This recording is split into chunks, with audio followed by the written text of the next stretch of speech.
let's go. I didn't think it was possible.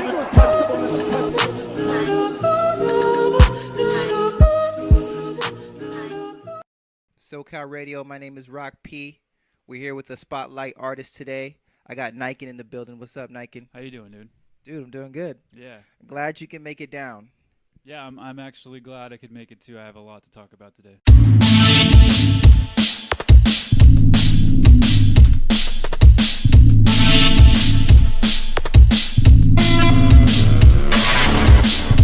Okay, yeah, you've been telling me all week that you have a lot to talk about, a lot of juicy. In the email, you said juicy conversation, Yes. and no artist has ever said that to me in the email, so we're going to find that with... Only because usually you'll have an artist come here and he'll want to talk about his music and everything. Yeah. And we can. Yeah. I'm sure my music is different Mm-hmm. because I'm a music scientist, so I definitely been some weird things. But Yeah.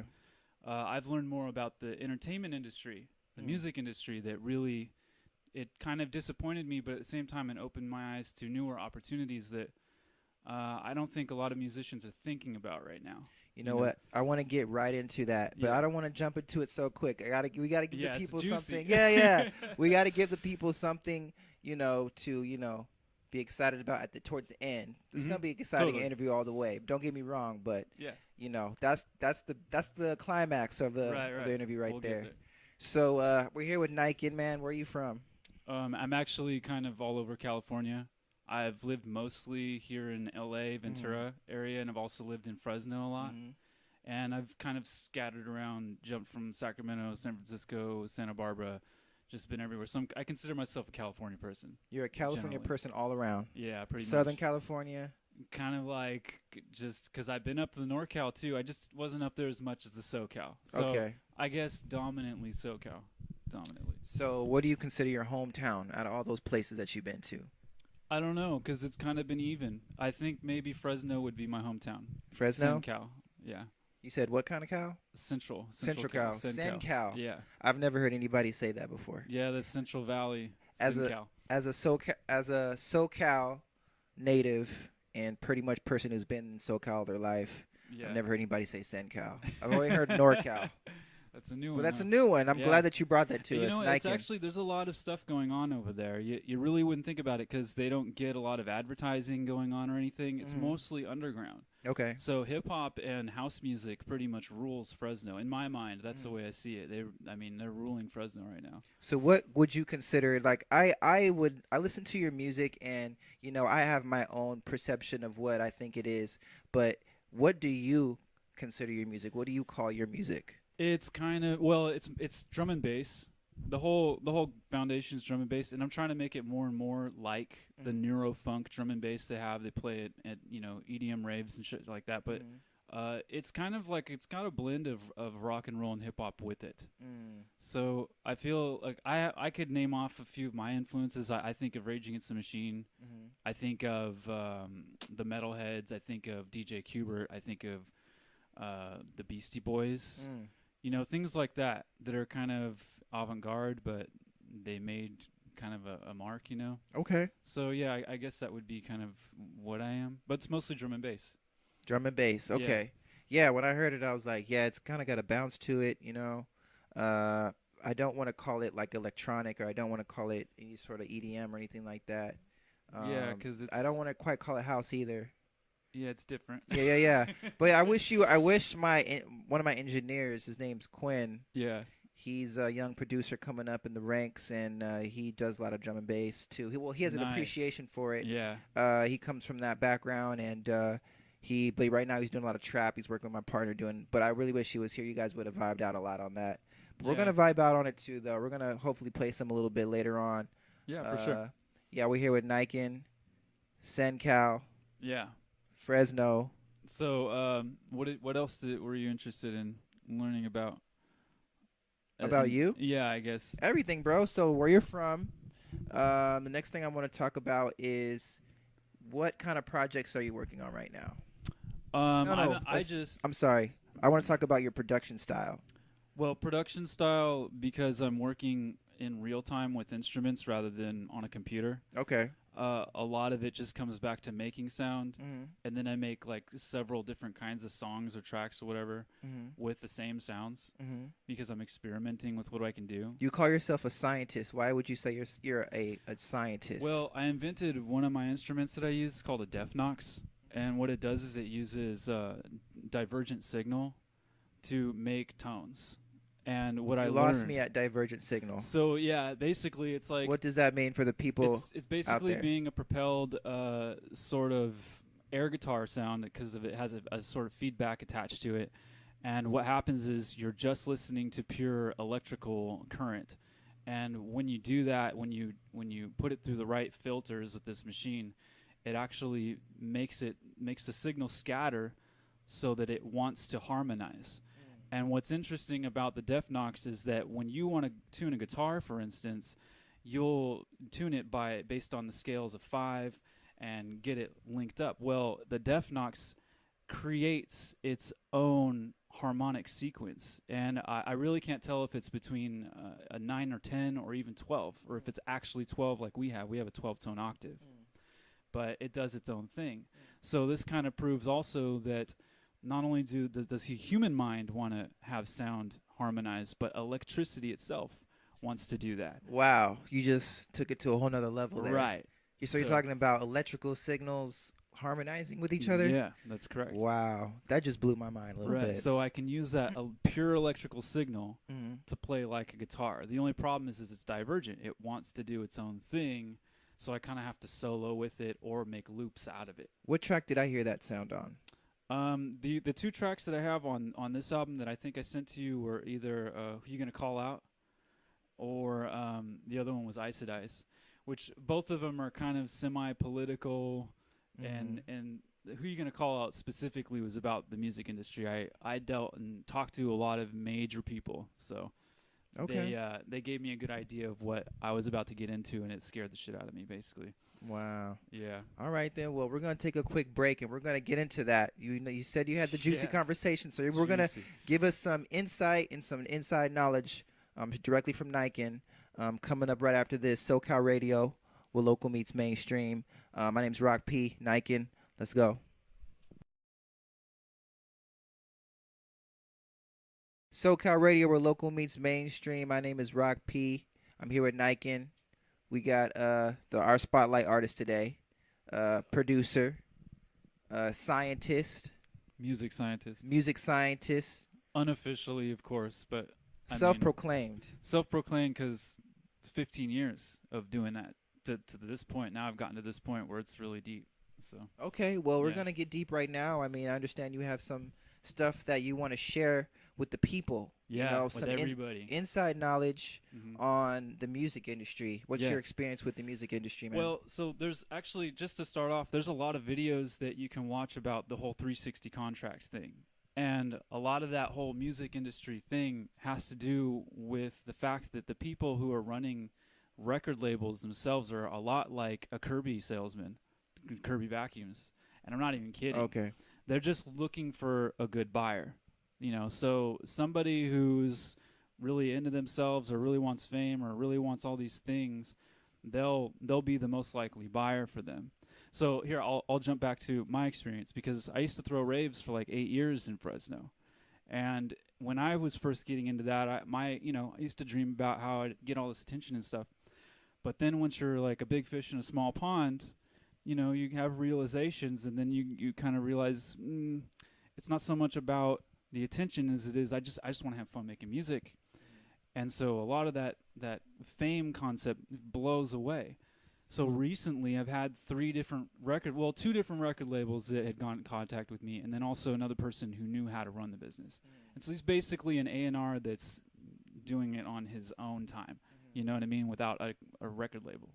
But the bottom line is by the end of it, like Capitol Records came to me, or supposedly Anthony from Capitol Records, and said, "Hey, Shout out Anthony. Yeah. He said, "Hey, you know, I want to make you an offer." And with all respect to him, you know, that's cool. He's doing his job. But my bounce back was like, well, I already know how all this works. I'll take an offer of you giving me $1 million. You grant me $1 million, which is a total ripoff for me. You know, even though what they usually do is loan you $1 million. Absolutely. But I didn't want the loan. I said, just give me $1 million, and you'll buy the next album I make off me, and you can go, you know, do what you're gonna do, master it, promote me, market me, do all this stuff. He never got back to me. Why? Because that doesn't technically make them any money. They can't guarantee that they're gonna make money that way. They can't trust me as a party to that to make money, because what they really want to do is they want to give you money, and then they want you to owe a crap ton of money back. And this is the way it works with all kinds of music industry labels. Doesn't matter if it's big or small, they can't survive without doing that. Wow. And so, but the real question is if this is a record label and no one's buying CDs anymore, no one's really buying tracks online. I see people with ripped tracks all the time. They don't even sound that good, you know, and they don't care. They just want a song. It's at the point where it's like, well, then why am I signing to a record label if that's what you do is sell records? You know, that's going to put me even further in debt. So when it comes back to the ball, when it comes back to what really matters, I found myself being a circus act. You know, rather. You said Interscope? Well, no, Capitol Records. Capitol Records. And then I also played for an A&R of Warner Brothers. So, just so I can rewind and make sure I know what's going on. Yeah. You were approached by Capitol for to take a music deal, label deal. Right. But your understanding of it was a loan. Even though you asked for a grant, you wanted him to. I said grant it. Yeah, you said you wanted him to invest in you. If he really believes in you, you make the hit record, and then from that point, he's able to take dividends from that. Yeah, he would have made. I mean, if that record had done good, he could have made anywhere from $30-40 million off of it. So he could have gone Mariah Carey style if that really did good. Right, that was your counter. And all I would have got was $1 million. And that was your counter proposal. Yeah. And he didn't take it. He didn't even talk. Yeah. He didn't say anything. Because he wanted to give you $1 million so he can get $3 million back Basically, directly from you. Basically, and that's what they do mainly. This is a big thing that happens to hip hop artists. You know, because with hip hop now that's so saturated, it's a dime a dozen, and they'll go to a hip hop artist just because they know they can get one good song, plop it on the radio, play it over and over, drill it into someone's head until they can't forget it anymore, and they remember that fool, and they make all this money off a hip hop artist that goes like $200 million or $200,000 in debt off of $1 million loan. And that's the A&R you're talking about. Well, who is this person that you're talking about? This A&R Anthony is the person who offered that deal. But what I'm saying is you can go online and watch YouTube videos about all kinds of, even Prince. He was on Jay Leno talking about this back in the day. But they're talking about that stuff now. Wiz Khalifa's talking about that stuff now. So label's number one goal is to offer you a deal that's going to make them money. Pretty much. Well, that's but to they most put you in debt so that they can keep continue you around. continue to make money off of you. To They're like a you bank, around. basically. Yes. So KRS-One said that too. Why isn't this well known? Why don't more people know this? I think the main reason why is just because everyone's getting caught up in the hype of things.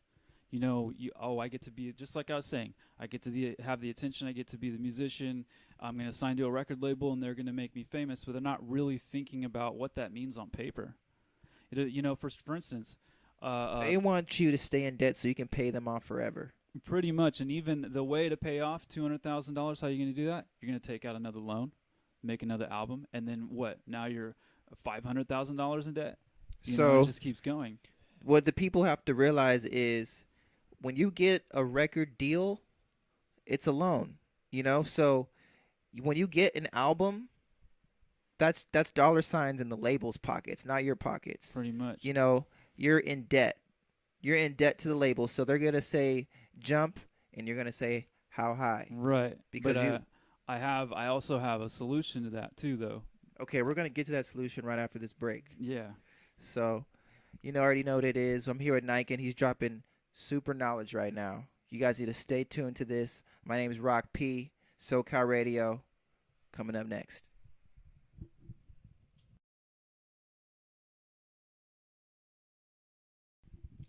SoCal Radio, where local meets mainstream. I'm Rock P. I'm back with Nykkynn. How's it going? Yeah, Nykkynn dropping knowledge. Dropping hell of knowledge right now. Yeah. So we were just talking about, the intentions of the music label when they give you a record deal. Right. And you know what that really means is not when they say an album. What does that truly mean for the artist? That's responsibility. Well, really, the artist is no different than getting a job as a supervisor at McDonald's that has a very fat bank account. But once that person realizes what's going on and wants to jump ship, they'll have no choice. You're not going to get another job that has that kind of income. Eventually, they can go bankrupt and have to file bankruptcy.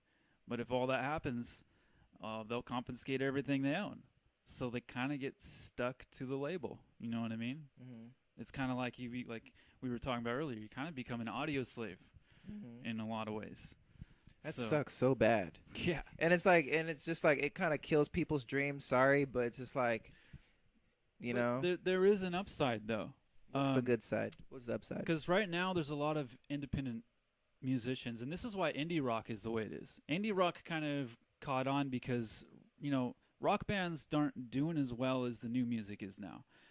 Pop music has kind of melded with EDM, and hip-hop even did that a little bit, but they went their own direction, and they're getting strange, you know, so they're staying above the current, whereas rock and roll kind of, it's faded out a little bit, and because they get to see what's going on, indie rock caught on, and they're going down their own avenue. So when you start watching what they're doing, you see them getting on this website called indieonthemove.com. Indieonthemove.com is this website that it's basically this collection that keeps going of show availabilities, and they've got venues listed for days throughout the entire nation, and they're trying to I think they're trying to go for the world, basically. It's like a never-ending tour. Right. But the thing is you know, you got to do it all yourself. They're not doing it for you. They're just saying, you know, you pay us a small amount, and really it's nothing. If you're making a lot of money doing music, it's nothing compared to what you'd be paying to a record label. You know what I mean? So they say pay a little bit to us, and then we'll start, you know, putting you out there to try and get you a show because we're representing you. We're saying, hey, we got this artist, and he wants to play at your show out in Colorado for who knows. So that website's really good. I actually almost played at 2 spots here in LA because of what they did for me, and I just jumped off real quick to see what else I could do before I went back on that bandwagon, and started talking with underground hits because I know people in the drum and bass scene here in LA. So that's another option right there. And there's a book by Rick Barker. He's actually the old manager for Taylor Swift. I don't know what happened between them because Yeah, they had a really bad fallout. I remember. it was a bad fallout. Yeah. But he was Taylor Swift, but everybody has a fallout with Taylor Swift. He was well, yeah, it's kind of true. Seems like it. Yeah. But I want to hear her story. I want to hear her side of the story. Yeah, well, she just released a song recently that's "Look What You Made Me Do." Yeah, and, And, a lot of people hated on it, but it did well. Well, here's the thing, though. If you Is she really trapped listen, by her label? By that's the way? exactly what that song's pretty much about. Oh, there you go. Yeah, and look at Lady Gaga. She's got 100 million reasons to walk away. You know, Bruh. like, think about that. So, so check this out. Rick Barker wrote this book. It's a free book.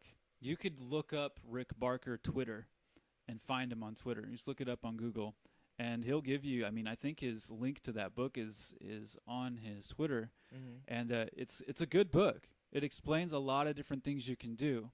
His approach to it is being a brand, though. This is one of the major problems with the whole thing about being music, because once you're concentrating on making T-shirts and albums and networking and doing all this work, all the work that basically a manager or a record label should be doing. Once you're doing that by yourself, you're no longer a musician. You're a brand. You know, you might as well be Adidas. Absolutely. You might as well be Nike, because at that point you're not focused on what you're supposed to be doing, and that's making music and performing it, and maybe even like doing this interviews. Yeah. You know what I mean? So It sucks, man. yeah. So, but the thing is this is why I'm coming to the conclusion that, well, then why am I worried about T-shirts? Why am I worried about CDs and all this? Why am I worried about selling my music on iTunes and Spotify and all this? Yeah, that's me nickel and diming what basically we as musicians are now versus the people. I spoke with one of the vice presidents of MTV, and he told me on the way to the VMAs that he was just, irritated with the fact that Nicki Minaj was going to say pussy 27 times in front of an entire kindergarten in that room, basically, because it's just a bunch of kids going to the VMAs. And he's like, you know, the last song that was all soul, that was actually music, that when music died, the last song there was the Rolling Stones, Shelter. That's what he told me, because that was the last song to have soul. And then after that, the music industry caught the formula, and they just started manufacturing. You know what I mean? So the idea now is like, well, if it's all become a brand, then what does all that matter? I just want to go play at a show. Like, So what's your lane? What are you gonna do? well, I'm gonna just focus on that. I just want to show everybody on the internet, hey, I'm playing at this show, and here's how many people liked it. Maybe no one liked it. Maybe everyone liked it. And I got video and audio of this and all this, you know what I mean?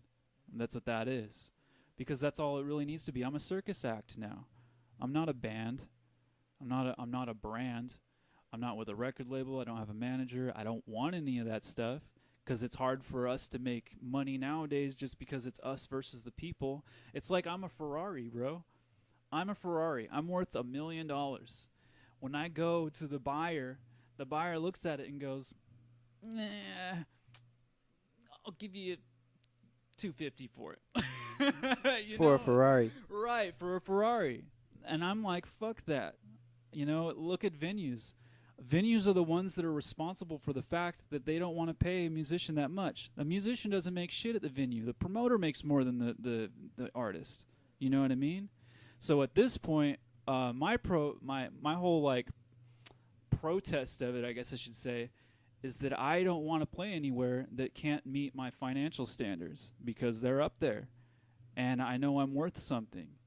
And if everybody else starts doing that, other musicians start doing that, you're going to see a big change in the market, because people are going to want to see it live. Yeah, that's how like DJs are. Like if you're a DJ and you take a deal from a venue for a low price, other DJs hate you because you're messing up the game for everybody else. Exactly. So, but I feel like you have a long road ahead of you, because there's a lot of people out there that are going to take that low ball. A lot of people. It's like an ocean of people. And, you know, so it's like, how do you combat that? Well, that's the thing. Why is it worth having a career if it's not going to make money? I make music all the time in my garage and have a great time. But they sell. That's when the labels are doing their dirt. They're basically, you know, getting these people to, you know, do whatever they have to do. They sell them the dream, is what I'm trying to tell you. They sell them the dream, and a lot of people have bought that dream. So really quick, we're gonna take another break. I got my engineer showing me numbers, but we're gonna talk a little bit about the new project and get back to it. SoCal Radio, where local meets mainstream. Nykkynn, we're talking the music industry. My name's Rock P. We'll be right back.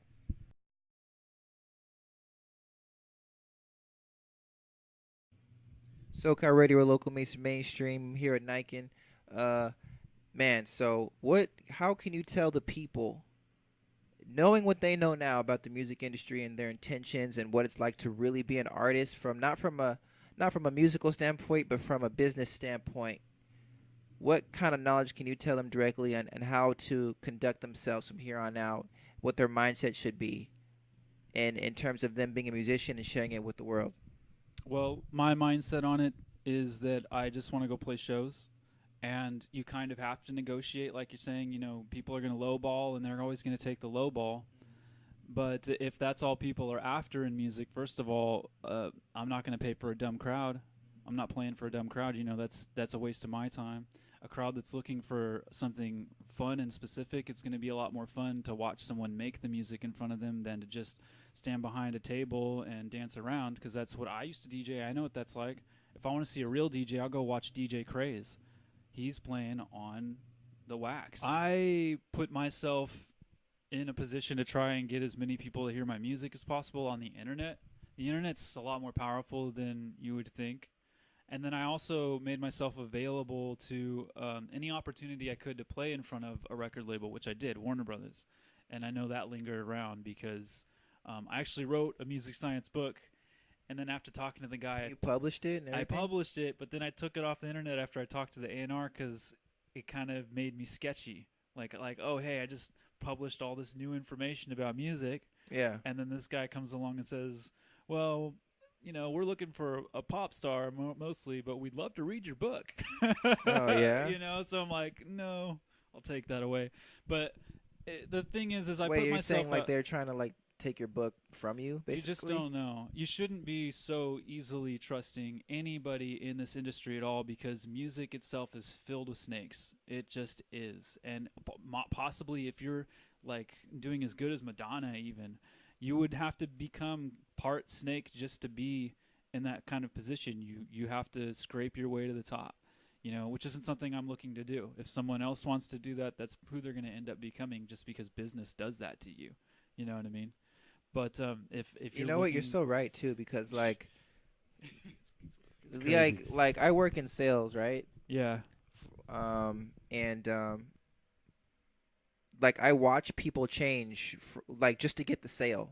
Like I'll meet them Yeah. first time I meet them, and they're they're cool people, honest people, and then after a while they want to make more money, make more sales, so they'll change the way they talk to people. Right. And they'll change the way they say, and they'll kind of start maybe changing the truth a little bit, you know what I'm saying? Yeah, And it's not do you want this Kirby vacuum? It's like, when you buy this Kirby vacuum. yeah, exactly. So it's like Yeah. and like they're willing to kind of stretch the truth a little bit, and Right. like they completely change because they're trying to get that next dollar. And you're saying Exactly. that's kind of what you people are like in the industry. That's pretty much what they're like in the music industry, because it's such a cutthroat thing.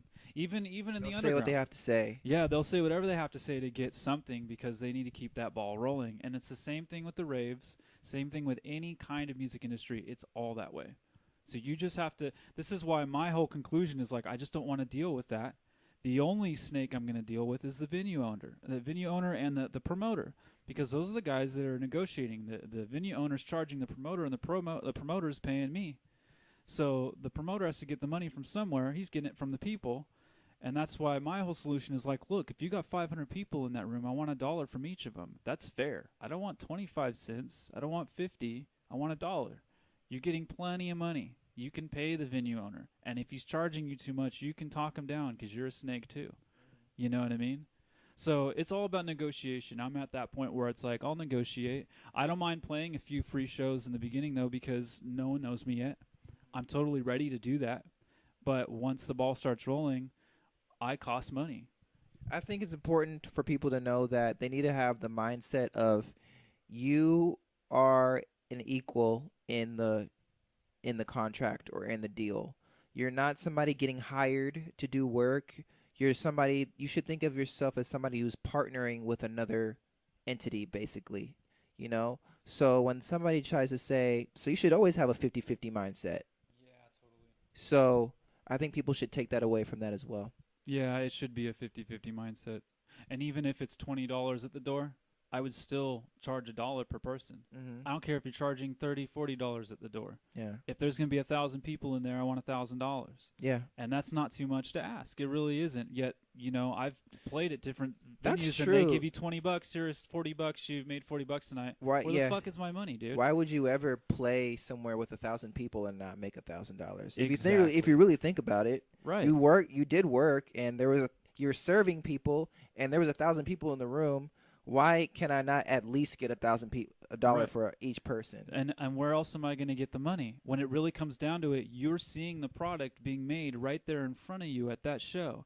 All the T-shirts, the CDs, all that other stuff, that's just accessories.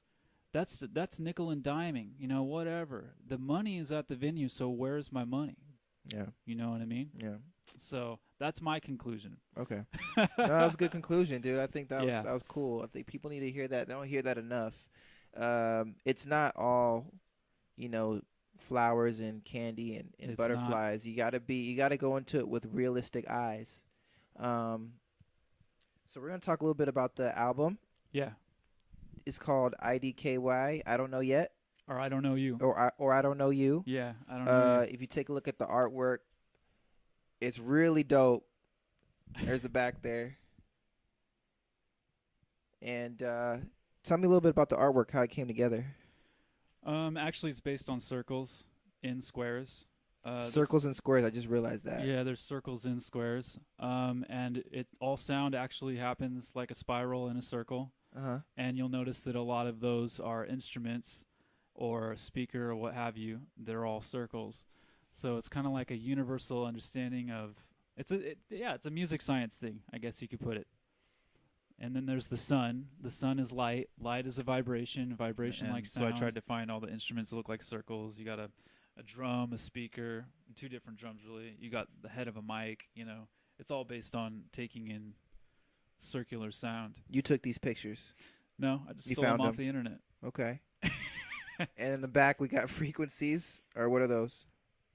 They're circles. You're just seeing them from the side. You know what I mean? Okay. Yeah. It looks like frequencies. Yeah.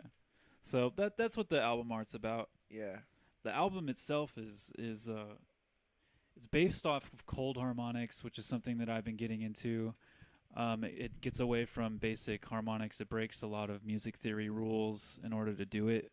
But that's what it's about. You know, I just tried to make music that you couldn't emotionally feel, but you could still feel something, and it's, you know, still effective. Oh, got you. Yeah. So, and it was really, for me, it was successful. You know, I thought it sounded really cool. It sounds kind of futuristic, honestly. What kind of feedback are you getting from your fans? I don't get a lot of feedback. I just get a lot of likes and plays, really. I think people hear it and they're like, that's weird. You know, it's to be understood. I don't care. But that's what it takes to be an artist that cuts through the noise. Yeah, you gotta be weird. Yeah, I don't really care. But the people who do hear it are like, whoa, that sounds crazy, you know. I hear crazy a lot, or badass, actually. I've heard badass a lot, too. So Crazy and badass are the most two things that describe your music the most I guess from your fans. Yeah, I guess so. There you go. I think that's a pretty good description. Yeah, fuck it. Yeah. A lot of people aren't getting that. Yeah. You know, there's people out there that aren't getting that right now. So Yeah, for sure. Something. So yeah, that's pretty much it. And then I guess I could recommend that everybody, if you're gonna talk to a record label, get a lawyer first. Don't just talk to a record label. Go get an attorney. It's fucking serious. And then if you're gonna go down my route, negotiate with that promoter in the venue. You know, because otherwise you'll get screwed that way too. All your money's in the venue. So when they want to hear more about that, how can they get a hold of you? I am at Instagram.com/Nykkynn, NYKKYNN. I mean, you could easily get a hold of me on there. And then I also run my own media label, which is deluxethefool.com. But I really just use it to piss everybody off on Instagram and post a lot of fucked up memes. That's pretty much all I do on there. Some fucked up memes. Yeah. That's right. So, all right then. So you heard it first. You guys know how to get a hold of him. Nykkynn, get the new project. I don't know you. Yeah, it's on my Instagram. I'll have a link there and everything. And it's lit. Parental advisory. Totally amazing. You'll see that on the back. What's the deal with the clown, though? Oh, that's actually the media label. That's what